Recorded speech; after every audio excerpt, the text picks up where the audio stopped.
دم خوش تماشاوان نهجا د باسی روژانگ و مجارا روژه یا ایرودل گلبن. آلوزین نافینا ترکیه، آلمانیا و یکیتی اروپا ده گهشتن آستک بلند. برپرسیارین یکمین آلمانیا و ترکیه هبو دو توانبار کرن. یکیتی اروپایی جی به آوایک اشکره پشگری دا هلوستا آلمانیایی. لترکیه روژه و سیاسی اف پرسکریکن. لی باکوری کردستانی روژه رفرندوما سرخبونا کردستانیه. رفرندوما سرخبونا کردستانی ده همو قادی انجواتی و سیاسی لباکور ده خودی پیشگیریک برفره.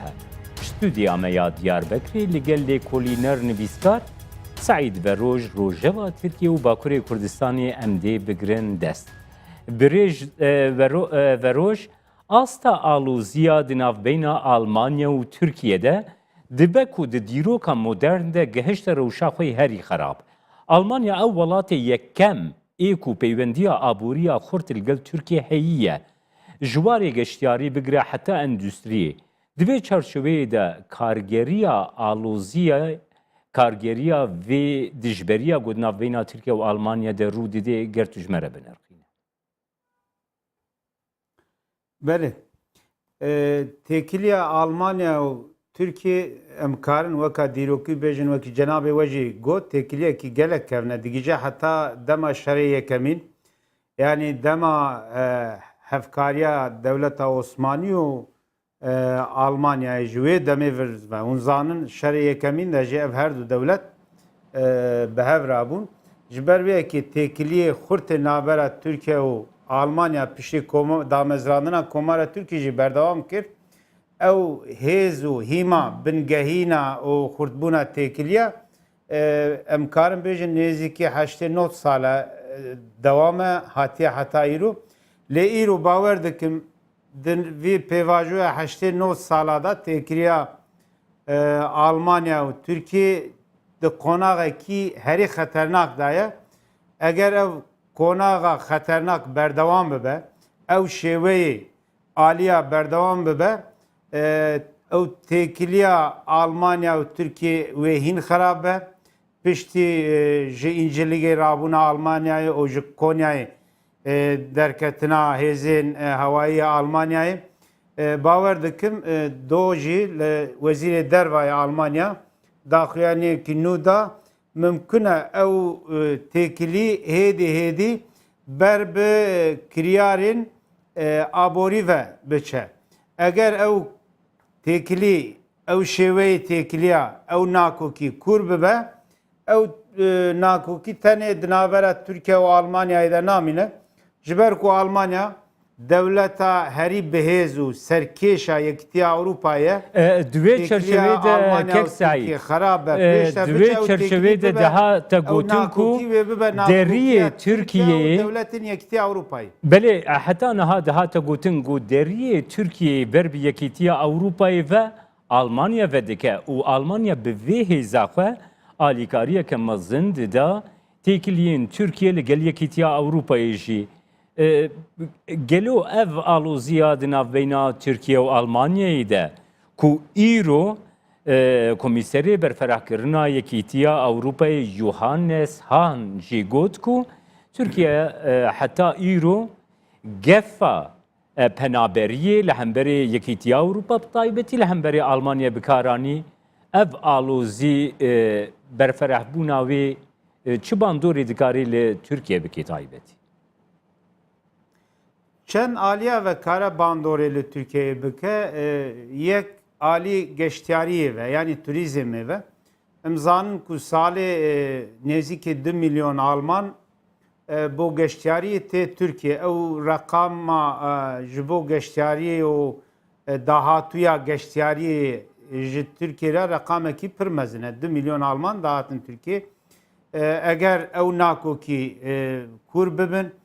آلوزی زیاده تر ببه باور دکم پیشی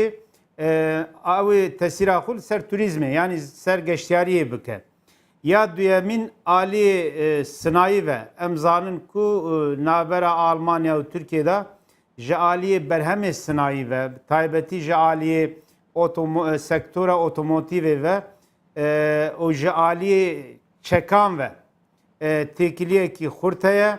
o projeyi ku be hevra dimeşandin ew proje hene dema ku ew alozî kur bibe ez bawer dikim ew projezê karin bêne rawestandin dema ku ew proje bê rawestandin hem ji aliyê sinayiya parastina Türkiye ve hem ji aliyê sinayiya giştî ve wê tengasî carekî din çêve o yadin li Almanyayê nêzîkî 3 milyon kesin ku pasaporta Türkiye bi wan re heye yan jî welatiyê Türkiye ne li Almanyayê bicîbûne hem gelekî hejmarekî zêdeyê wan hem welatiyê Almanyayê ne jî û em zanin ku Wezîrê Dervayê Almanyayê jî ji bo van hemwelatiya nameyekî belav kir eger van nakokî û kur bibe alozî pêş te here ew ê tesîra xwe li ser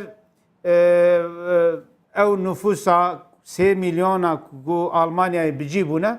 ew ê tesîra xwe li ser wan jî bike ew jî bo Tirkiye qelemekî girîng e ew ke yani aboriye ku dahatûyekî girîng ji van hemwelatiyê Tirkiyeyê ku Almanyayê dibînin o wê derê îstihdam bûne dahatûyekî girîng ji wan tê ew jî wê ser Tirkiyeyê tesîrekî girîng bike ev sê xalê girîng ew ê karin ser aboriya Tirkiye tesîrê neyînî bikin eger ku alozî û nakokî pêş te biçe. Belê her wiha birêz veroj Yekîtiya Ewropayê helwestekî tund ewan jî beramberî Tirkiye dest nîşan kir wekî min berê jî gotî Yohannes Han îro rewşa ku Tirkiye dixwaze rewşa penaberan ê ku Tirkiyeyê weke çekekî li hemberî Yekîtiya Ewropayê bikar bîne got ku ev 2 salan Yekîtiya Ewropayê yani divê çerçevede projeyên xwe hene dikarî bibe rêgirek ji vê gefa Tirkiyeyê re her wiha ger em temaşe bikin dewletên Yekîtiya Ewropayê weke Hollandayê weke Nemsayê weke Belçîkayê wekî Swêdê niha bi astekî gelekî bilind de Almanya ku bandora xwe yê gelekî berfereh li tevahiya Yekîtiya Ewropa heye gelo çi berjevendiya Tirkiye ji xerabkirina têkiliyê xwe li gel Yekîtiya Ewropa heye got her roj ji alî berpirsyarên Tirkiyeyê ve gotinên gelekî dijwar tên di hemberî Yekîtiya Ewropa têne karanîn. Bi dîtina min zimanê ku rêveberê Tirkiye bikartînin li hember Yekîtiya Ewropayê zimanekî tundre ve zimanekî ne dîplomatîk e ji ber wê yekê ew ziman hundir da bikartînin ew wisa zan dikin ku hundirê Tirkiye û dünya derva reaksiyona wan ew ê weke be ew ê wisa nebe reaksiyona dünya derva wek hundirê Tirkiye nebe eger rêveberê Tirkiye vê şêweyê xwe vê zimanê xwe li hember Yekîtiya Ewropa Dewletê Yekîtiya Ewropa li hemberê derva neguherînin ez bawer dikim ew zimanê wan ew ê bibe belayê serê wan ew ê têkiliya da tengasiyê girîng çêke ne tenê navbera Dewletê Yekîtiya Ewropa û Tirkiyeyê zimanekî tund ji alî rêveberê Tirkiye ve tê bikaranîn ew ziman kare hemû têkiliyê Tirkiye bi dervara tesîrekî neyînî lê bike lê weka Ewropa jî tenê ne zimana bêguman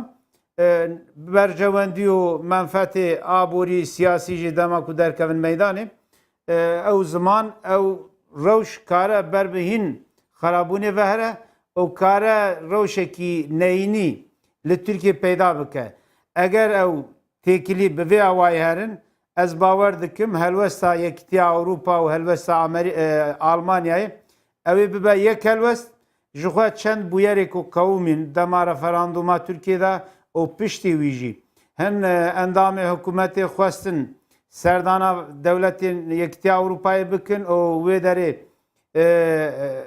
bi balûzxana Tirkiyeyê hin bernameya pêkbînin van dewleta jî qebûl nekirin evana jî nîşan didin ku helwesta Amerîka helwesta Almanya tenê bi helwesta Almanya namîne ew helwesta Almanya kare bibe helwesta Yekîtiya Ewropayê di dawiya van têkiliya da di dawiya van nakokiya da ku devam bikin ve Türkiye bu xusar derkeve ve xusareki giring bibine tekili karın davi bive avay kur bibe karın verin derece ambargo danina ser Türkiye jî ve deme ve rewşekî hin xarab hin aloz ve derkeve meydanê ez wisa dibînim ku kek Saîd wekî ku berbihîn ew kê vediş. Kek Saîd wekî gote dest nîşan kirî her îro di rojnameya Bild Wezîrê Derveyê Almanyayê Sigmar Gabriel nameyek belav kir nameya wî ji xwe bi zimanê Tirkî jî sernivîsa wê hate belav kirin got hevwelatiyên min ê ku bi aslê xwe yî Tirkin û di wê nameya got belav kirî de di wê gotara got nivîsandî de sedemên aloziyên di navbeyna Almanya û Tirkiyeyê de anî ziman û her wiha dest nîşan kir ku ew hebûna ewletiya hebûna şirketên firmayên Almanyayê her wiha hevwelatiyên gol Almanî ku li Tirkiyeyê ne nikarin bispêrin ser xwe ji ber ku têkiliyên wa ketine rewşekî wisa xerab wisa aloz de li gel Tirkiyeyê. Lê heman demê îro Süleyman Soylu Wezîrê Navxweyiyê Tirkiyeyê dest nîşan kir ku tu rewşekî wisa tune ye ewana şirketên Almanî li Tirkiyeyê nexistine bin çav de Almanya dixwaze fişarekê bêne ser Tirkiyeyê. Yani ev daxuyaniyên ne wekî hevûdû, daxuyaniyên ku dijberî hevûdû ne yani di qada dîplomatîk de û her wiha di qada têkiliyên her du welatan de dikarî çi bandorê û kargeriyê bide. Dema nakokî kur bibe carekî wê têkilî dîplomatîk lawaz bibin, xut bibin. An jî wê têkilî yani bêguman paşvan nakokiya da wisa bawer dikim nêrînekî cuda heye. Yani bûyerê ku li Tirkiye diqewimin o nêrîna Tirkiye li ser van bûyera, nêrîna dewletê derva Yekîtiya Ewropa li ser van bûyera. Hûn zanin beriya wî jî têkiliyê Yekîtiya Ewropa Tirkiye heta qonaxekî erînî hatibû berê sal û nîv du salekî. Lê piştî ku ew qonaxa erînî hat têkilî wê derê asêman. Wisa xuya dike asêbûna têkiliyên Tirkiye û Yekîtiya Ewropa o nêrîna bûyerê ku li herêmê diqewimin, li Tirkiye diqewimin li ser van bûyera, li ser van qewimandina nêrînê cuda hene navbera van dewleta da. Eger di nêrîna da, di siyasetê da nêzîkbûnekî çê nebe wisa xuya dike wê nakokî kurtir bibe. Vê gavê jî tu ji min pirskî ez di nirxandina bûyerên li herêmê o rewşa navxweyiya Tirkiye da nêzîkbûna nêrîna nabînim. Bi vê awayê bidoma ez wisa bawer dikim wê nakokî kurtir bibin ew ê alozî zêdetir bibe. Kek Saîd di daxuyaniyên xwe de rêveberên Tirkiyeyê bi taybetî Serokkomar Erdogan her dest nîşan dike dibêje ku gelek bijarde destê me de hene. Yani çina ew bijarde ê ku bi berferehî nayne ziman bes dibêjin gelek bijarde destê me de hene. Çi bijarde destê Tirkiyeyê hem berê Yekîtiya Ewropa hem berê Almanyayê hene ê ku wekî bijarde binav dikin. Ya du tiştê esasî hene. Yek mesela koçbera ye. Hûn zanin peymanekî di navbera Dewletê Yekîtiya Ewropa û Tirkiyeyê de çêbû da ku pêşiya çûna koçbera li Tirkiye bê girtin. Yek ew e Tirkiye dibêje eger hûn zixta li ser me zêde bikin, eger hûn biya me nekin em karin dema em deriyê koçbera vekin ji koçbera re derî vekin hûn nikarin ji bin barê koçbera rabin. Ya din berjewendiyê aliyan li herêmê rojhelata navîn bûyerê ku diqewimin nakokî li ser van bûyera ye, li ser helwesta dewleta ye. Eger van her du aliya da nêzîkbûnekî, lehevkirinekî çê nebe wisa xuya dike her du alî jî destê wan da çi hebe dixwazin vê kar bînin. Tirkiyeyê vê gavê دو تشتا یک دبیجه اگر اون پیشگیریا منکن لهمبر تروری دما کو ام کنترل سیس بکن ام او بکن او تروری کو لهرمه گرم دقومه او کاره خساراوی بگیجه و یادنجی کوشبرن و گاوه او هر دو تشتی گرینگ لمیدانه لماسه عالی بوان تشتا بوان پیوانا هف تهدید دکن بدیتنا مı او kara خسار بده her kesici او mijarê ew kin kurin dawiya emêjin terorê ya koşbera ew ê nikaribe ew bike yani mijarekî pir aliye بله کب سعید من دخواست از ورم سر بابتین حرمی کو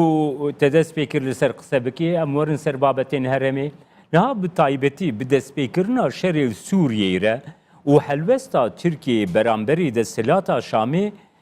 yani Türkiye de heremi de kete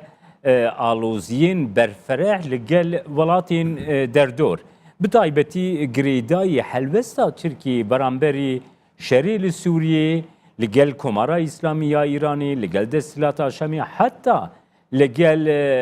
destilata Şia li Baxdayê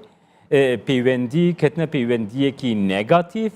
Peywendiyên herî baş ê Tirkiyeyê li heremê li gel hikûmeta, li gel serokatiya siyasî ya Herêma Kurdistanê birêve çû.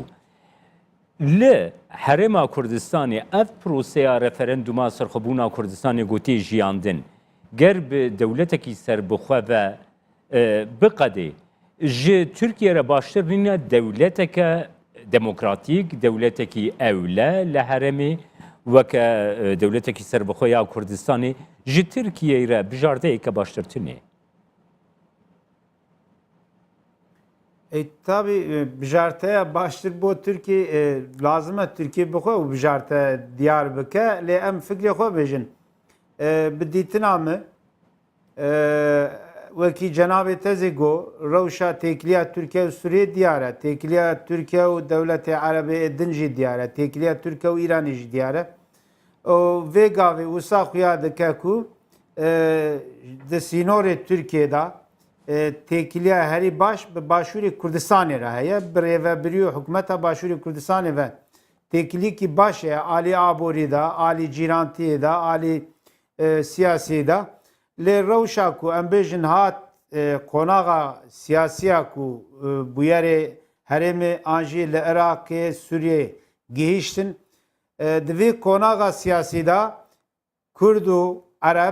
Erebê Şîî li Başûrê Kurdistanê yanî li Iraqê nikarin bi hev re bimeşin neçûn ew federaliya ku notu didwa çêbû û 2005 gihîşte qonaxekî zagonî qanûnî ya bû destûra esasiya Iraqê ji 2005 vir jî ew destûra ku Kurd û Ereba li ser wî lihev kiribûn ev destûr ji alî Ereba ve gelek car hate ihmal kirin û binpêkirin. Ew destûr nehate tetbîkirin. Ji ber ku destûr nehate tetbîkirin nokta ku hat Kurd mecbûr man ku rêyekî din ji xwe re bigerin ew rê jî rêya veqetandinê ye. Rêya bi awakî aştiyane veqetandin e. Referanduma serxwebûnê, referanduma serxwebûnê meyl û daxwaza veqetandina aştiyaneya miletê Kurd netewa Kurd diyar dike bi dîtina me Kurd di vî coğrafyayê da eger nebin dewlet bi vî nüfusa xwe ya Kurd mesela Kurd çareser nebe aramî naye coğrafyayê coğrafya rojhilata nevîn da aramî çê nabe ji bo ku aramî çêbe hewceya miletê Kurd bi xwe bibe xwedî dewletekî bi ew dewlet nav netewî da di netewê yekgirtî da bibe xwedî nasnameyekî û dema ku Kurd bibin dewlet xwedî nasnameyekî ez bawer dikim ser aştiya herêmê û li ser aramiya herêmê wê tesîrekî pir erînî bike ji ber wê yekê jî piştî referandumê bi serkeftina referandumê Başûrê Kurdistanê eger ber bi serxwebûnê ve here serxwebûna xwe ragihîne باوکی عقلانه عقل سلیم دما کتله بنری دوید ترکیه دجبریا و مسئله نکه دیجیتیا و مسئله نکه دیجیتیا سرخوابونا باشوری کردستان نکه لورا ایرو حجمه کی پر گرینگا آبوری نابرا باشوری کردستان و ترکیه ده هیا و نفوسه کی پر زیاده کرد لباکوری کردستان هیا د پارچه کی کردستان ده جی چاره سربون و حال بونا mesela Kurd o bu çareseriya hemû pirsgirêka Kurdistanê dikare bibe kilîlekî dikare bibe modelekî nû ew model jî kare bibe rênîşandanekî ji bo çareseriya mesela Kurd ji bo çar parçeyê Kurdistanê. Belê kek Saîd ger em werin eger siyasetekî aqlê selîm ger em werin ser raya giştî ya Bakurê Kurdistanê. Sekna platformên siyasî civatiyên Bakurê Kurdistanê girêdayî referenduma serxwebûna Kurdistanê bi awayekî germ û kelecanî li Bakurê Kurdistanê tê jiyandin. Yani ez dixwazim vê yekê bêjim ev sekna li Bakurê Kurdistanê ya raya giştî çi bandora xwe kargeriya xwe li siyasetê bi taybetî li Bakurê Kurdistanê û bi awayekî giştî li siyaseta Tirkiye bi xwe jî dike got Kurd li Tirkiye wekî te destnîşan kirî bi qasî 25 milyon Kurd li Tirkiye hene. Ev yek çi bandorê li siyasetê li bi awayekî giştî li Tirkiye bi xwe jî dike. Belê. Bêguman ew helwesta ku heta vê gavê li Bakurê Kurdistanê hatiye nîşandan ez bawer dikim ji vê demê şûn da ew helwest her diçe wê hîn bi awakî xurt û gur derkeve xwe nîşan bide. Lewra vê demê dawî hemû rêxistin û grûpê Kurd li Bakurê Kurdistanê ji bo piştgirîdana referanduma serxwebûnê berhev dibin danû sendinê wan hene bernameyek ku behevra pêkanîne behevra erê kirine bername hene dema ku dest bi van çalakiya bike nexşereyekî dixwazin derxînin dema ku ew nexşerê diyar be û dest bi çalakiya bikin ew ê raya giştiya Bakurê Kurdistanê û Tirkezî bi awakî hîn berfirehtir ji referanduma serxwebûna Başûrê Kurdistanê agedar bibe û di vê pêvajoyê de ez bawer dikim wê tesîrekî hîn erînî li ser raya giştî çêke û yadin jî 25 milyon Kurd li Bakurê Kurdistanê hene. Ti devê kîja Kurdî vekî ew Kurdê ku Kurd be ew aqlê xwe ji bo xwe bikarbîne aqlê xwe ji bo mileta xwe bikarbîne hevsarê wî destê wî dabe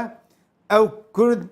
dijî referanduma serxwebûna Kurdistanê dernakeve li kîjan parçeyê Kurdistanê dibe bila bibe. Ji ber vê yekê Bakurê Kurdistanê ez bawer dikim piştgiriyekî pir xurt heye heyecanekî pir xurt heye ji bo piştgirîkirina referanduma serxwebûnê ew her diçe wê zêdetir bibe bêguman dema ku ew heyecan û daxwaza gelê Kurd li Bakurê Kurdistanê derkeve rêvebirên Tirkiye jî siyaseta Tirkiye jî nikare guhê xwe ji vê heyecanê re ji vî daxwazê re bigire lewra ew ciyê ku referandum çê dibe qedera milletê Kurd ber bi ciyekî din ve diçe ber bi dewletekî serxwebûn ve serbixwe ve diçe ev der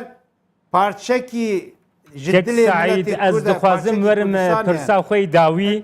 bingeha AK Partî bi xwe li Bakur navên herî li pêş ên AK Partî li Bakur êgo bi eslê xwe Kurdin di daxuyaniyên xwe de her piştgiriya referenduma serxwebûna Kurdistanê destnîşan kirin gelo AK Partî vê rastiyê desthilata Tirkiye vê rastiyê li coğrafya Kurdistanê nabîne. Bêguman divê bibîne çawa nabîne eger teşkîlatekî wê xurt heye piştgiriyek wî jî girîng heye bi taybetî jî piştê referandumê ew senga ku ew tesîra ku senga referandumê tesireki giring lê kir guhartina çêbûna referandumê serkeftina referandumê de bawer dikim rayê Kurda tesireki pir giring kirin rêveberê Tirkiye jî piştî referandumê li ser vê piştgiriya Kurda Serokkomar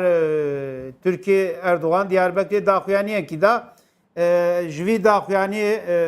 eşkere xuya bû ku ew piştgiriya milletê Kurd li Bakurê Kurdistanê gotin em ê ji bîr nekin em ê berçavê xwe re bigirin em ê gora wî tevbigerin.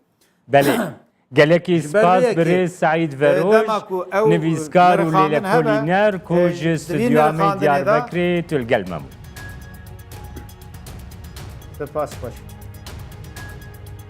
Temaşevanên hêja em hatin dawiya basî roja îro heta bernameyek dina basî roj her şat.